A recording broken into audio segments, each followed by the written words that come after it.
দর্শক এই মুহূর্তে দেখতে পাচ্ছেন ওসমান হাদির মরদেহ বহনকারী ক্রুজিং ভ্যান, সেটি কিন্তু হৃদরোগ ইনস্টিটিউট থেকে নেওয়া হচ্ছে মানিক মিয়া এভিনিউতে, যেখানে সর্বস্তরের সাধারণ মানুষ জানাজার জন্য অপেক্ষা করছেন। এবং আপনারা জানেন আজ সকাল থেকে কিন্তু তাকে মানিক মিয়া এভিনিউর উদ্দেশ্যে যাচ্ছে এবং সেখানে সাধারণ মানুষ তার জানাজায় অংশ নেবে। দর্শক, সকাল থেকে তাকে কিন্তু ফরেনসিক বিভাগে রাখা হয়েছিল সোলারপুর হাসপাতালে এবং সেখানে ময়নাতদন্ত শেষে তাকে গোসলের জন্য নেওয়া হয় হৃদরোগ ইনস্টিটিউটে এবং সেখান থেকে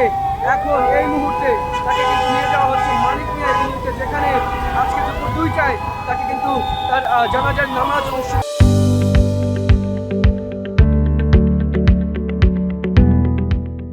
হবে এবং জানাজার নামাজে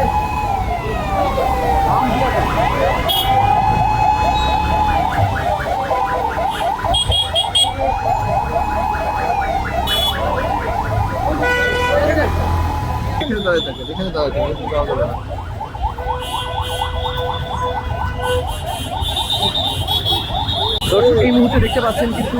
সংসদ ভবনের দক্ষিণ প্লাজায় তার অর্থাৎ ওসমান হাদির মরদেহ কিন্তু বহনকারী যে ফ্রিজিং ভ্যান সেটি কিন্তু ভেতরে প্রবেশ করানো হচ্ছে।